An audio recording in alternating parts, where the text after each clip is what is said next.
Hello and welcome to the Opel Frontera Hybrid, and it's brand new SUV from Opel. Sits alongside the Mokka in their compact SUV range, but offers a bit more space and practicality. So on paper it looks like a better value proposition overall. You can get hybrid or electric. Starts at about €28,000 for the basic hybrid, and this GS line is about €33,000. So is it a good car? Should you spend your money on it? And what's my real world driving experience been of it? Well, I'm going to tell you all that in this video. You can get this as full electric or this 1.2 litre petrol mild hybrid. It's based around a 3-cylinder engine, 2 states of tune, 100 horsepower or 136 horsepower like the one that I'm driving. And there is hybrid assistance to boost the efficiency of it, but it's not a plug-in hybrid. It's not a particularly complex hybrid, so that keeps the cost down, and it's easy to drive it every day and get good fuel consumption from it. Now, it does whir and purr at low speeds around town. You do hear it at work, but it settles down very well on regional roads like what I'm on now or out on the motorway. Can be a little bit of hesitancy as it moves between the EV and hybrid drive when you're at low speeds in town. But again, it's mostly very smooth and responsive, particularly when you get it out onto bigger roads like this. It's definitely not awful. Fuel consumption is also excellent, and that, of course, is the whole point of this. So they say 5.3 litres. I've been seeing about 5.5 litres. So I think that's really good. I've been doing lots of driving in this town, city, motorway and regional roads. So really impressed with that. And that's what it's all about. Motor tax is €190 per year, so it's not going to cost the earth to run. I think Opel's absolutely nailed the design of this. They've created something that's fun and friendly looking, and all those styling cues of a chunky compact SUV. High bonnet, it's got the cladding around the wheel arches, the boxy silhouette, so a lot of attitude. And considering this is the spiritual successor to the Crossland, this is a massive improvement. It's a car that really has its own identity, and I love that about it. This colour is another highlight. It's Canyon Orange. That's Canyon with a K. And you can even see all this detail in the bonnet as well. Because it's the GS line, everything is blacked out here with the Opel visor. So the Blitz logo is blacked out as well, but you get this very sharp LED lighting across the range. GS line also gets silver skid plate, black contrast roof, the black wing mirror caps and the roof rails, rear privacy glass. Both the Elegance and the GS line have the same wheels, so it's a 17-inch alloy. And note that thick sidewall, which just makes this so comfortable on the road. It's really, really good. There is, of course, the sister car to this, the Citroen C3 Aircross. Are they distinct enough? I'm not quite sure. It does come down to personal taste, I feel. Particularly the side profile is very similar. There wasn't much they could do to make it more distinct. But with the front and the back being different, I think they both have enough of their own identity in different colours as well. But I do love this Canyon Orange. I think this would be my dream spec of the Opel Frontera. Inside it is quite plain, but it's still sturdy and well built, and I think it's nicer than the Dacia Duster. It's not as utilitarian.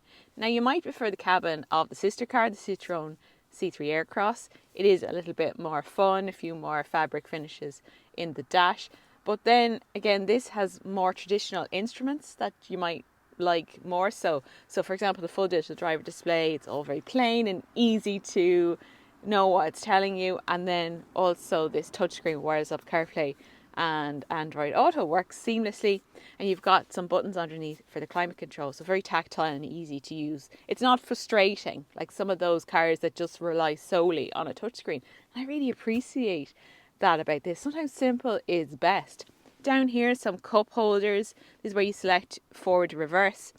Electronic parking brake as well, so it's not one of the old-fashioned mechanical handbrakes. A little bit of space here, a little bit of space under this. You also have a glove box and a little shelf above.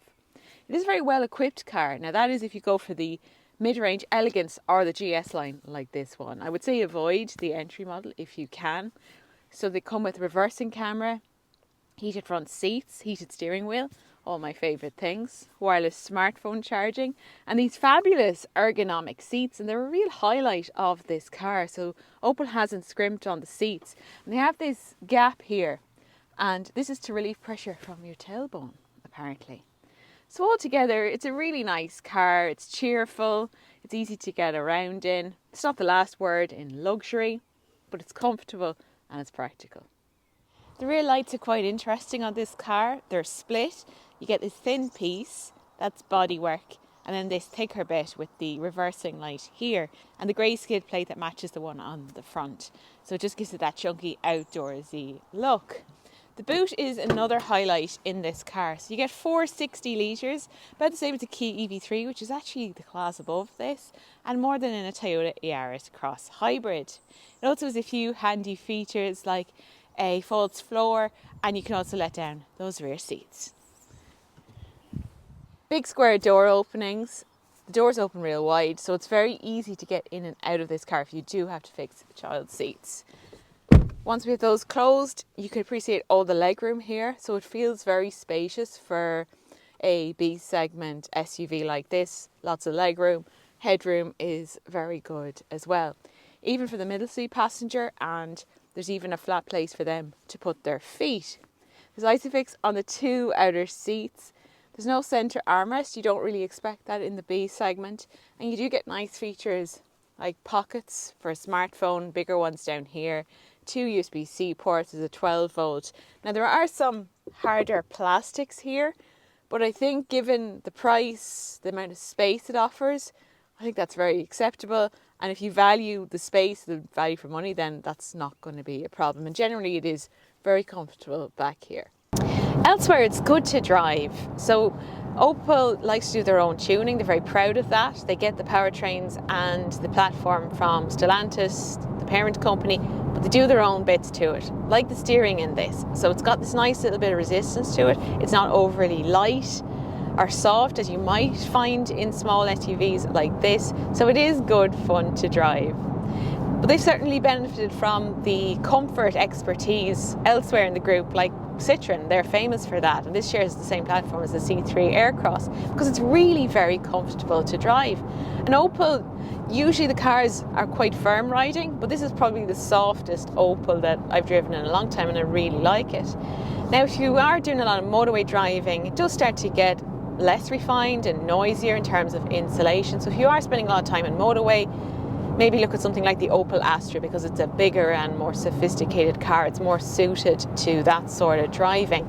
But as a second car for a family or runabout for town and city driving or even regional roads like this, it's a great option. It really is a joy.